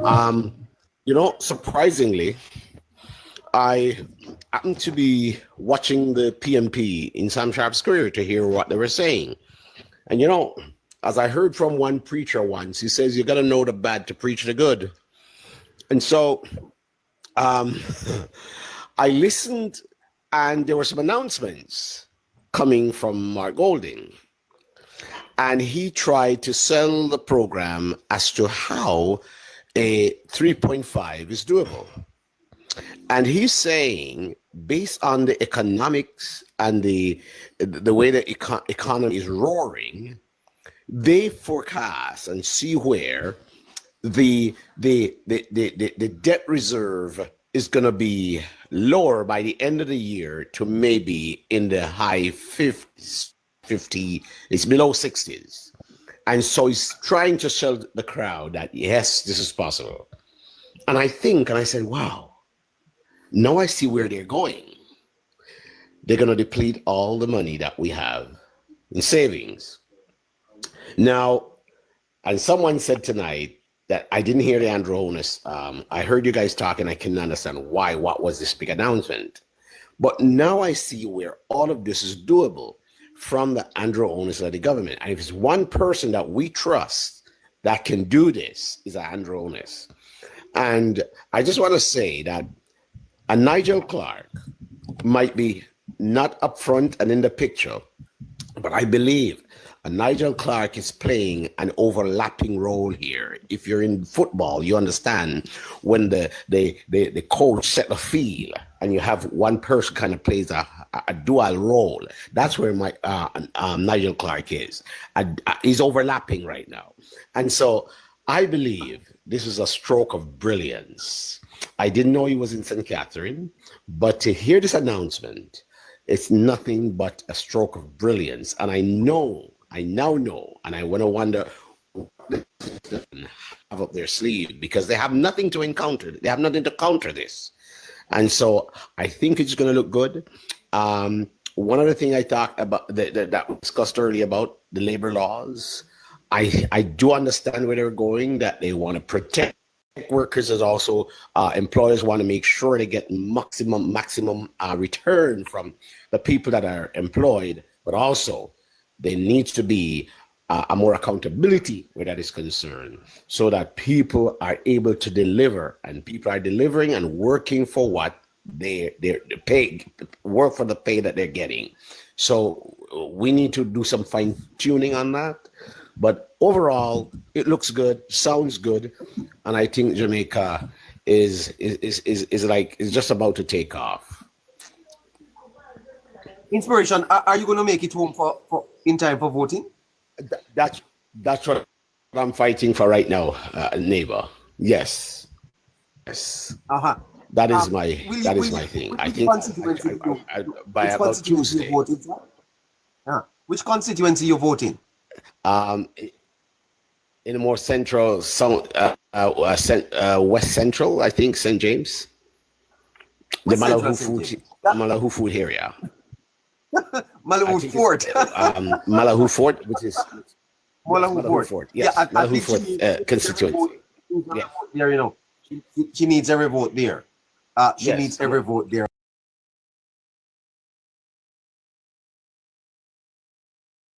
Needs every vote.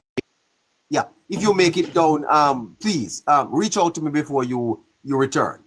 And if you can't make it down, I certainly will do. Yes. I will certainly reach out to you for sure. I will. Yes. Fantastic. Don't move, sir. Nardia?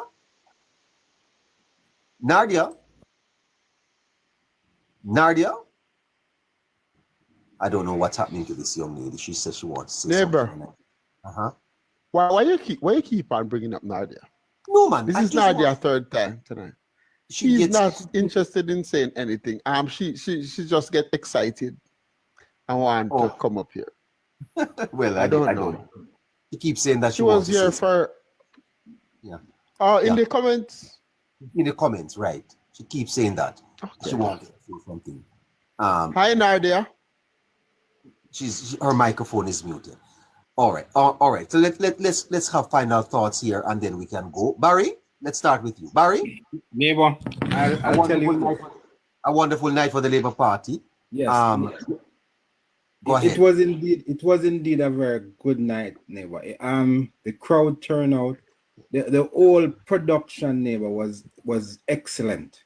I mean, the preparation of the stage, the preparation of the space, it gave you a first world kind of look in terms of how it was prepared. I mean, the graphics on the screen, the stage itself, neighbor, it was indeed an excellent show by the Jamaica Labour Party tonight.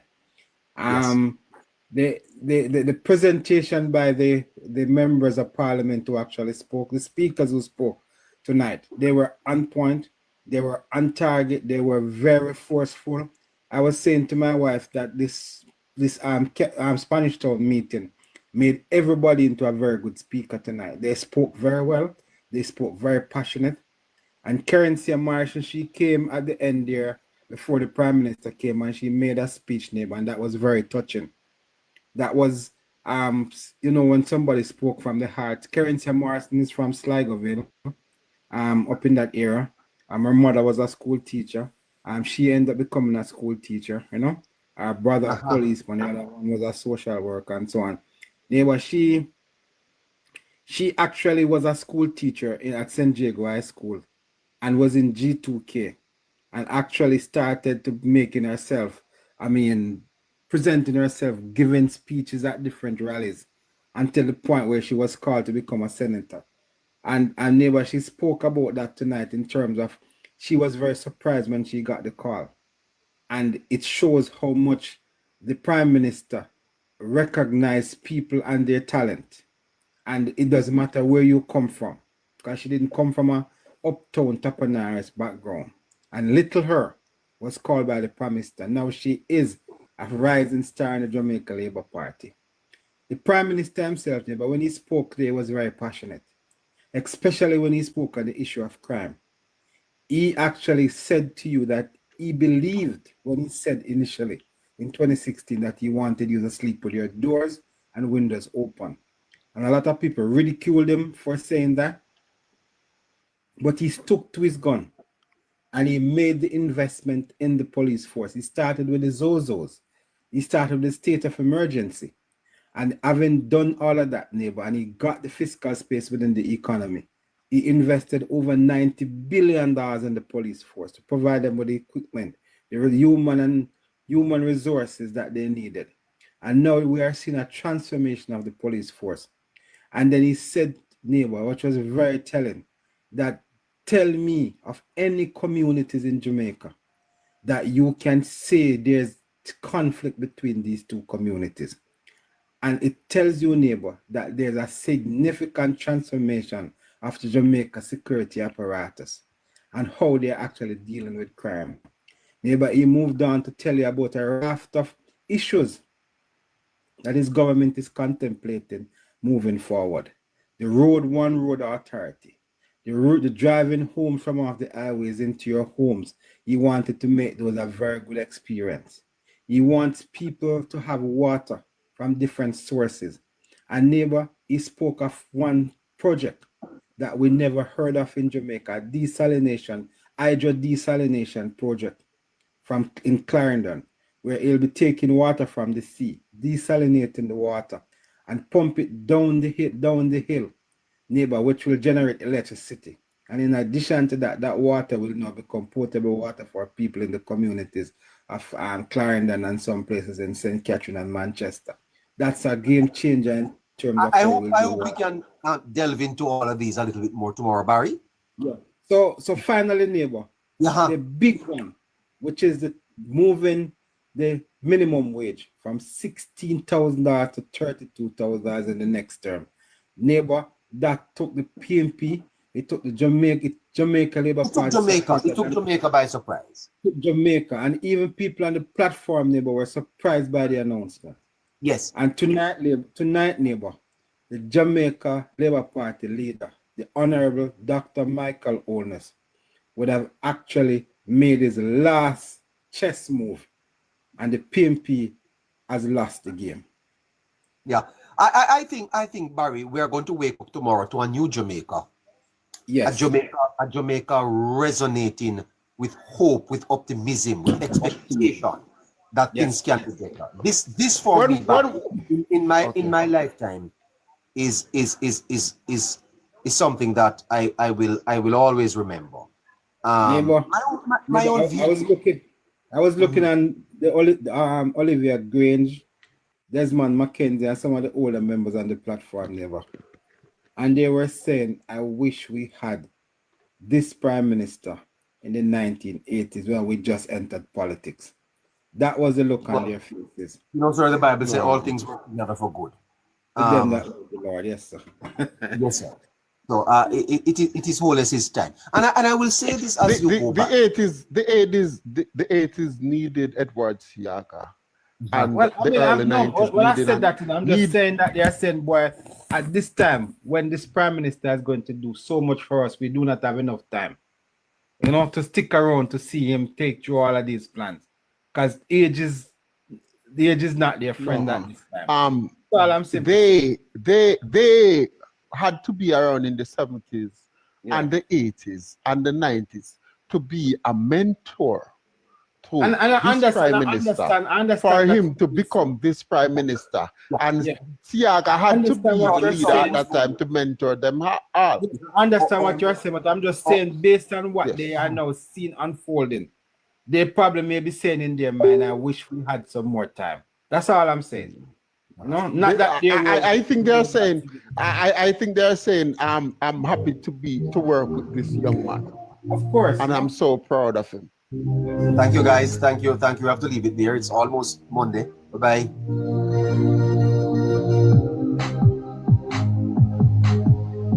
All the best, neighbor. Take care. Thank you, Barry. Thank you, Mackie. Next on. So, Thank you, neighbor. And let me tell you something, my neighbor. I think I wanted to say to congratulate you, man, on this platform. I think you have provided a very good platform, where all views can contend. And I want to say kudos to you, man, for the hard work you have been doing in promoting Jamaica. You are an example of what a good citizen should be. Well, thank you, sir. And I really hope that should we decide to continue after Wednesday, that we can engage you in some of these discussions that is so important. Feel free. Feel free, my friend, to reach out to me at any time. Yeah, because that is why it's politics plus, sir. The fact of the matter is that politics is what determines our life. Absolutely. The price of patty, sir, is politics is there. Politics determines what you pay at the pump. Yeah? It even determines how long you live. Yes. And I tell people all the time, you can't divorce politics from your daily life. It is what determines your bread and your butter. So you have to engage. And that is why it is politics plus. And let me tell you this, sir, for those people who think politics is dirty thing, and let me tell you this, because I was preparing the notes for tomorrow on this. This election is about the PNP supporters and the rest of us. Absolutely. If the rest of us really want Jamaica to move forward, we better get up and go to the polls. And I encourage everybody to do so. I implore you to go out and vote early. Make sure you make it an imperative. This election here is one of the most consequential election we will have in our lifetime. They have campaigned to comrades. And sir, I am going to tell the PNP some things, you see, but I'm going to wait. I'm going to wait a little bit. Because, quite frankly, they have been nothing short of an embarrassment to Jamaica. I agree with you. When I listen to them all here, they have divided the country, sir.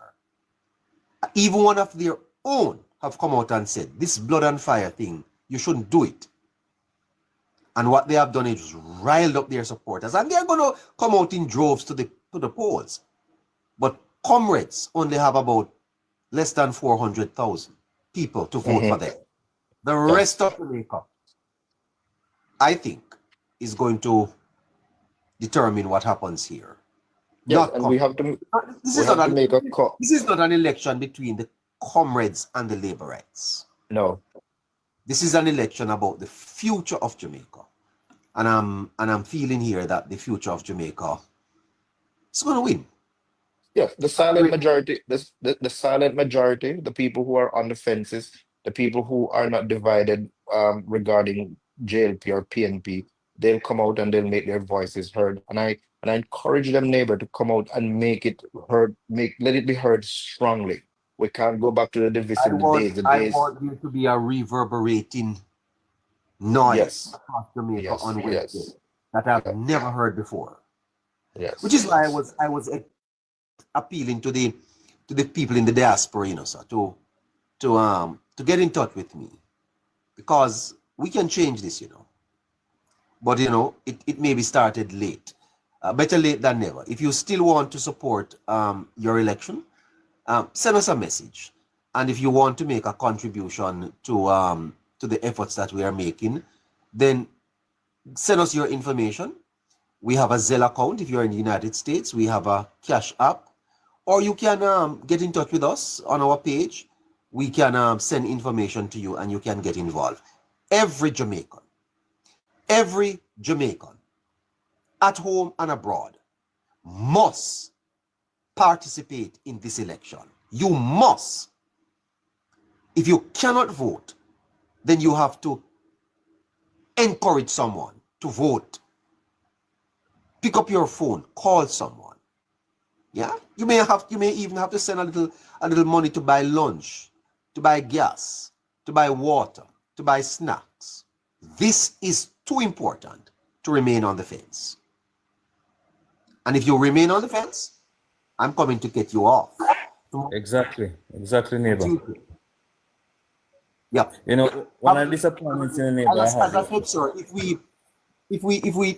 we continue after Wednesday, I hope that we can really sit down and have some serious conversations about the future of Jamaica and what it is that we need to do, sir. Because my brother, we do have a far way to go.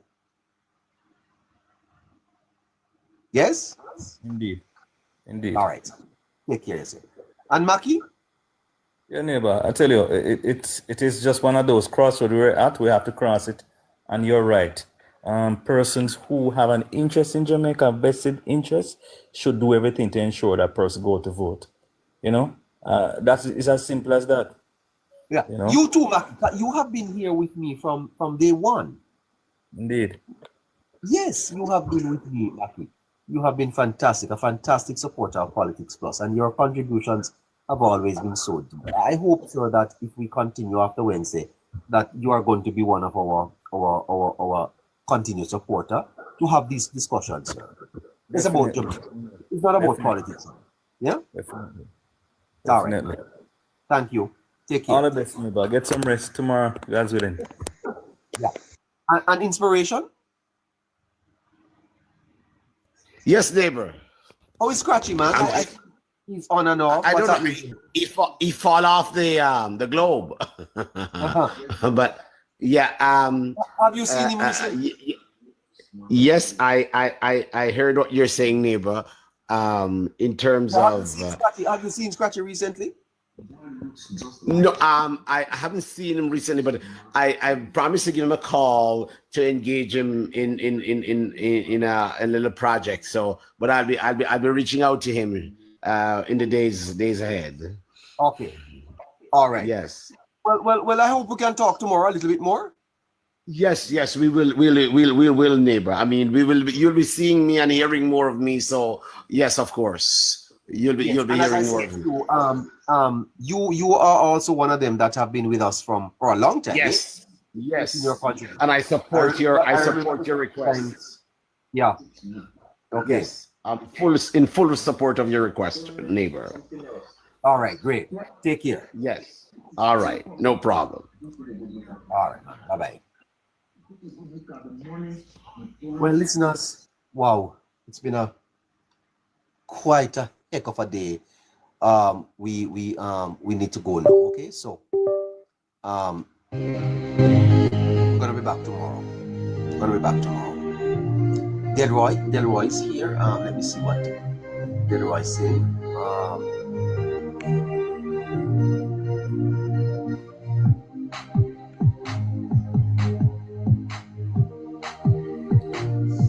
Delroy? Neighbor. What's happening, man? I'm here, neighbor. I'm here at a certain location. I would have just witnessed, I would call it a farewell ceremony for the People's National Party. At a certain place, as you can hear the music from one of their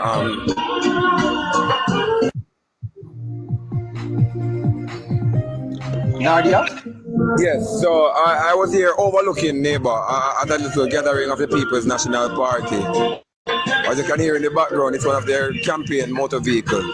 But neighbor, I was here assessing the turnout for the PNP in a once dominant constituency for the People's National Party, where the Labour Party had pockets of voters in this constituency. And from what we would have seen from tonight and so forth, we're convinced that we won't have a mountain to climb if our voters were to go out and vote come the 3rd, because it is clear that the writings are on the wall that the JLP's MP, Mr. Delroy Solly, will be re-elected as Member of Parliament to continue the transformation of Northeast St. Elizabeth, whilst the PNP caretaker, the imported reject, keeps on having a verbal diarrhea with lies.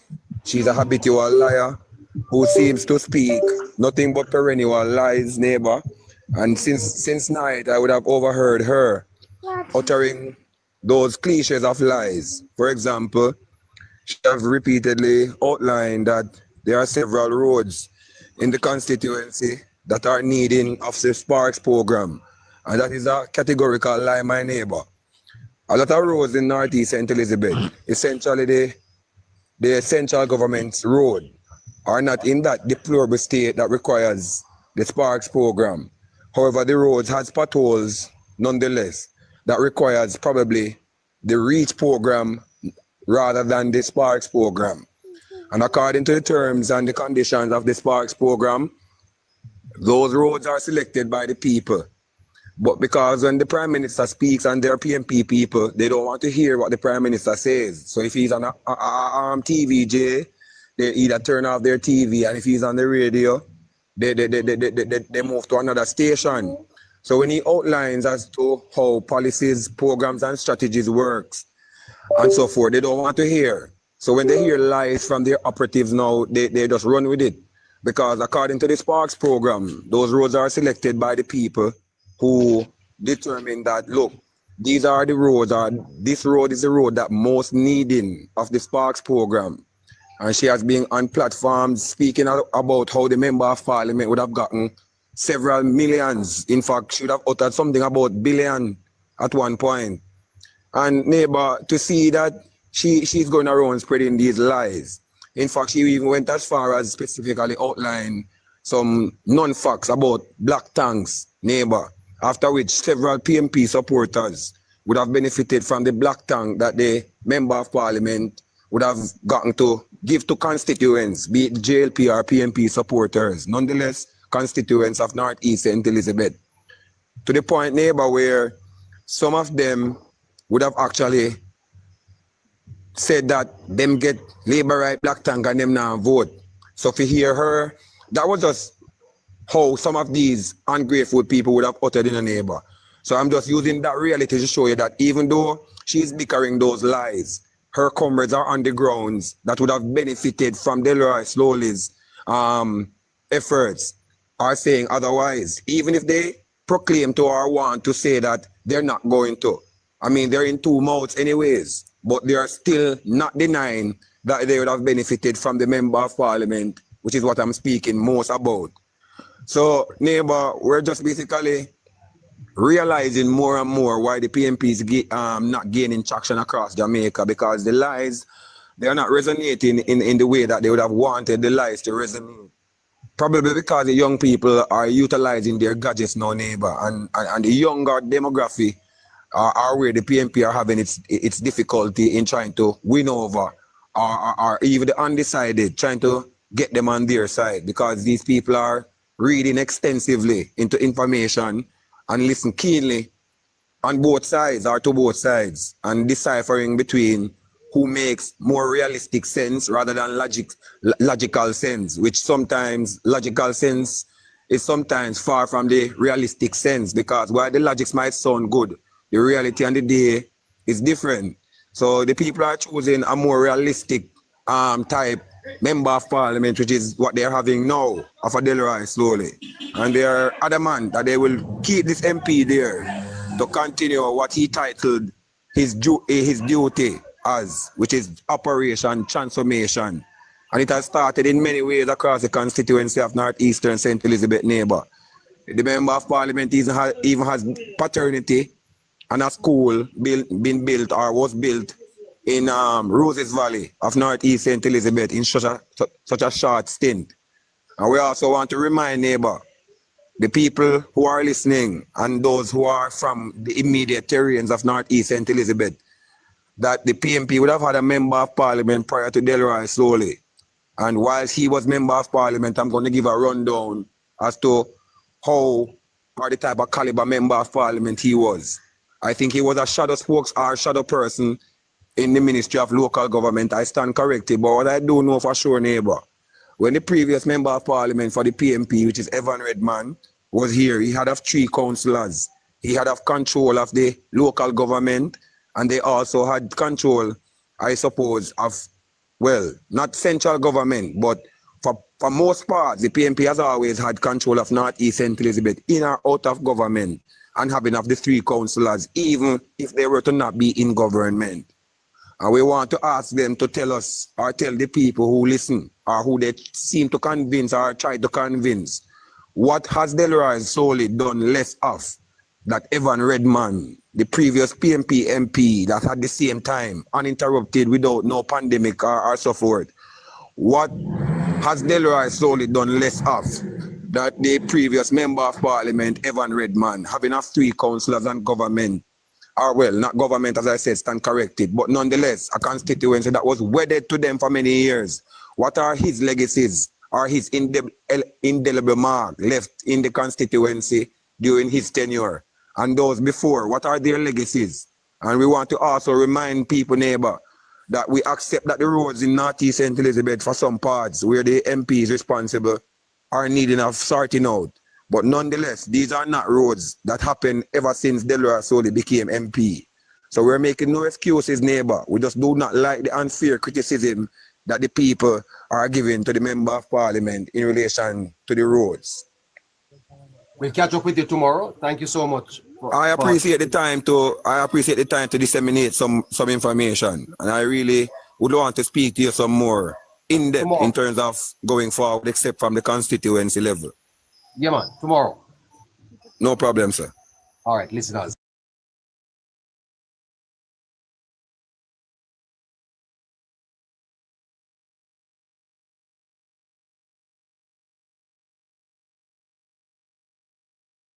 Which is 2 weeks ago, Mr. Holness got on a Tower Hill and a spend like the devil. Well, I was told that people in Tower Hill not doing well underneath him, they're not planning to vote. I'm saying if they're honest, if they tell the truth that they're not going to vote and they don't vote, he stand a chance of losing that seat. Yeah. So when me there say now, he never get a strong enough candidate like this one. Because remember, say Patrick Roberts got close to him one time, you know. Right? Not only a strong candidate, but a well-funded candidate. Yeah, and a well-funded candidate too. And well-backed. Yeah, man. You see it? Become like... That seat is usually a write-off seat. Yeah, it's a write-off seat. We could have, you know, since him take it over, Labour and control it, but because them not really put up, nobody really defeat him. Because, all you know, say, him weak now, the PNP had a rally in that constituency. Yeah. And normally, you don't have a rally in the Prime Minister's constituency. Yeah. The constituency usually be a lot constituency. Right. Yes. So their numbers, their canvassing, and them poll numbers with them taking out the constituency show them that Holness is weak. So, yeah, so for him I did it hours a night, a campaign that show you say him feel pressure. Yeah, man, him know, man. Him say the right thing. And see him poll numbers. Desperation, man. Yes, love. Rose. Barry, see JLP underneath there, but she's shouting. She hard to listen to. Then what Barry doing over here? Poor Barry. Barry, you're going to get hooked out. Anyway, calling Rose. It's going calling. Oh, hold on, Colin. Hold on. About what I want to tell hold on. Don't move, Colin. Don't move. What you say, Gwen? Yeah. Rose, I have a lot of friends in Waterhouse and Seaview, and they told me Saturday today. They said they finished. I went on Waterhouse TikTok page and I called Waterhouse They and gone I put straight. him out, and there was a guy who came here. I forgot his name from Waterhouse, and he said Waterhouse gone orange. Barry, take that and put it in your pipe and smoke it, Barry. JLP Barry, Waterhouse gone orange. Jamaica gone And orange. Seaview. Make him go on Seaview was always PMP. And Seaview is not in his constituency. Make him fret till Wednesday. Me just can't wait to come back to on the platform and laugh after JLP. Wait now, and one of them come in and 2 of them come. You know? Which two? Which two, Colin? Rose, and one of them come in and 2 of them come, then come to disrupt the life. One of the one there, 2 man, they were God gaming. 50 God gaming. Me know. Two of them coming, I saw them coming up here. Colin, them can't manage me, darling, because me not turn back. Me see the truth, and me hold on to the truth for dear life. Neighbor lock off. Neighbor lock off and gone at them bed. So that's why they run over here, so become disrupt. Hold on. Then when them not go and go wake up scrub. But then go on over scrub, man. Scrub over platform for GLP. Why them not go on over there, so? Go and go wake up scrub. Then I call Chuck Phil. Squitty, where's Squitty there? Go wake up Squitty, man. You don't see Squitty. It's like, you don't know how to Squitty. And neighbor. And wake up neighbor. People. Lord God. But every night, some of them every can't night, no, the police. Some of them can't run them yard, but them other people yard go rough up adults.